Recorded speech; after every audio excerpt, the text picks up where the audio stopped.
Subscribe YouTube channel official iNews dan nyalakan loncengnya. Direktorat Lalu Lintas Polda Metro Jaya hari ini meluncurkan tilang elektronik atau ETLE dalam bentuk portable. Untuk mengetahui informasi selengkapnya kami sudah terhubung dengan Nadia Raisa di lapangan Dirlantas Presisi Polda Metro Jaya. Halo, selamat pagi Nadia.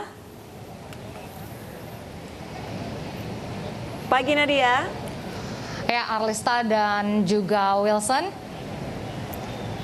Ya pagi Nadia, ya untuk saat ini di mana kamera ETLE akan dipasang dan mekanismenya nanti akan seperti apa Nadia? Nah, Arlesta dan juga Wilson, memang sebenarnya ETLE Mobile ini berfungsi hampir sama dengan ETLE Satis yang sudah terpasang atau sudah ada sekarang. Tetapi bedanya ini akan dipasang di mobil dan juga motor milik polisi yang pada saat itu akan berpatroli. Nah, selain itu juga untuk Direktorat Lalu Lintas Polda Metro Jaya sendiri sudah menyiapkan 30 ETLE Mobile untuk menindak para pelanggar lalu lintas. Dan hari ini akan diluncurkan, nanti juga dalam peluncurannya akan diputarkan video bagaimana mekanisme dari ETLE Mobile ini bekerja. Namun untuk lebih lengkapnya lagi, kita akan bertanya-tanya dengan Direktur Lalu Lintas Polda Metro Jaya, Kombes Pol Sabodo Purnomo Yogo. Selamat pagi Bapak, boleh dijelaskan mungkin apa sih bedanya ETLE Mobile ini dengan ETLE Satis yang sudah ada sekarang Pak? Ya, jadi ETLE itu ada dua tipe. ETLE yang sifatnya stasioner dan ETLE yang bergerak, ETLE Mobile. ETLE yang stasioner inilah yang saat ini sudah ada existing 57 kamera, ditambah 41 kamera lagi yang nanti 98 kamera itu akan tergabung dalam ETLE nasional yang rencananya akan di-launching oleh Bapak Kapolri pada tanggal 23 Maret di Korlantas. Nah, yang kami launching hari ini adalah ETLE yang sifatnya bergerak atau ETLE yang mobile atau orang menyebutnya juga terkadang ETLE yang portable. Ini ada 3 jenis, yaitu helmet cam yang ditaruh di helm untuk yang sepeda motor, kemudian dash cam atau yang ada di dashboard ini untuk yang patroli dengan menggunakan roda 4, dan body cam. Body cam itu yang nempel di badannya petugas. Nah, tentu ETLE Mobile ini kita harapkan akan lebih semakin meningkatkan efektivitas penegakan hukum dengan menggunakan ETLE, karena akan kita tempatkan di daerah-daerah yang rawan pelanggaran lalu lintas tetapi belum ada kamera stasionernya. Sehingga dengan cara ini maka tetap penegakan hukum dengan cara elektronik sebagaimana menjadi kebijakan dan program prioritas Bapak Kapolri, Bapak Jenderal Listio Sigit, ini tetap kita bisa laksanakan. Oke. Jenis-jenis pelanggaran apa saja sih Pak yang bisa terekam oleh ETLE Mobile ini? Banyak ya, artinya ketika misalnya anggota saya sedang melaksanakan patroli di jalan tol, kemudian menemukan pelanggaran bahu jalan. Nah, anggota saya tidak perlu menghentikan dan menilang. Dia cukup merekam semua kendaraan yang lewat di bahu jalan. Kemudian hasil rekaman itu dibawa ke back office di TMC, kita buka. Kalau kemudian cukup bukti, artinya tanggalnya, waktunya, tempatnya, jenis kendaraannya sudah dengan database ramon kita, maka foto itu akan menjadi bukti elektronik yang surat tilangnya akan kita kirim ke rumah. Jadi mekanismenya hampir sama dengan mekanisme ETLE stasioner. Itu hanya saja bukti pelanggarannya, kalau selama ini fotonya itu menggunakan kamera yang ada di tiang-tiang, sekarang kameranya bisa bergerak mobile.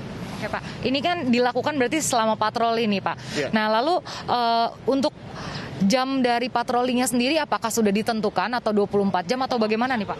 Ya tentu namanya patroli kita bergerak, kita punya jam-jam tertentu di kawasan-kawasan mana yang rawan pelanggaran, disitulah kemudian patroli ETLE ini digerakkan. Semuanya ada kurang lebih 30 kamera, ya, baik kamera yang akan digunakan untuk roda patroli roda 2, patroli roda 4 maupun dengan body cam. Nah, selain itu hari ini juga kami akan meluncing juga yang kita sebut dengan drone cam.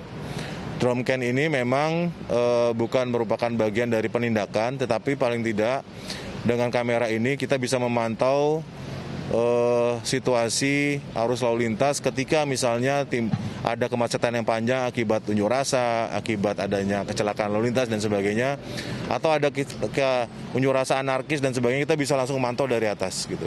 Sehingga dari situ kita juga bisa merekam. Nanti dari situ rekaman itu kita bisa memantau pergerakan dan siapa-siapa saja orang-orang yang melakukan tindakan anarkis dan sebagainya. Oke, lalu tujuan dari ITLI Mobile ini apa sih? Apakah hanya sebagai pendukung dari ITLI Statis yang sudah ada atau bagaimana nih Pak?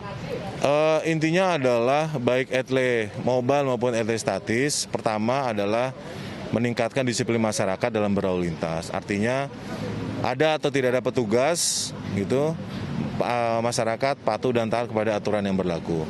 Yang kedua, di masa pandemik ini tentu kita mengurangi adanya interaksi antara petugas dengan masyarakat untuk mengurangi juga kemungkinan terjadinya penularan baik ke petugas masyarakat atau masyarakat. Karena kalau konvensional kan dia harus bercakap-cakap.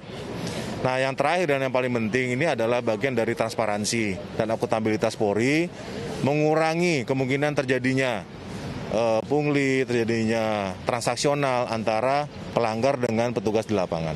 Oke Pak, terakhir kan diluncurkannya hari ini Pak, apakah ini masih dalam tahap uji coba ataukah sanksi nantinya sudah langsung dikirimkan ke para pelanggar lalu lintas ini Pak? Ya, kita akan uji coba tapi tidak terlalu lama. Mungkin artinya uji cobanya lebih kepada akurasi alat ya. Karena sebetulnya ATLAS ini kan sudah berlaku penuh. Sudah lama di Polda Metro, sejak tahun 2018-2019 sudah berlaku. Mekanismenya juga sudah berlaku. Jadi uji coba ini mungkin lebih kepada akurasi alat. Kita akan launching, ya, kemudian nanti akan kita operasionalkan penuh bersama-sama dengan peluncuran ATLE nasional pada tanggal 23 Maret. Jadi mungkin hanya sekitar 3 hari saja untuk pelaksanaan uji coba ini. Oke, terima kasih banyak Pak atas waktunya.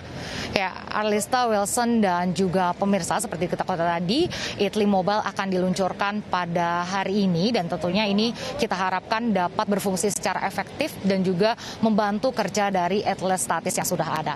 Ya, Arlista dan juga Wilson. Baik, terima kasih Nadia Raisa atas laporannya. Ini menjadi peringatan juga ya bagi para warga, mesti nggak ada polisi di setiap persimpangan jalan, tapi warga harus tetap waspada karena ternyata ada kamera di mana-mana. Jangan sampai surat tilang sampai ke rumah Anda. Betul, dan diharapkan di saat nanti ATLAS sudah berjalan, ini warga tak hanya di DKI Jakarta ataupun di kota-kota besar ya, tapi di pelosok kota warga makin patuh dan taat terhadap rambu-rambu lalu lintas.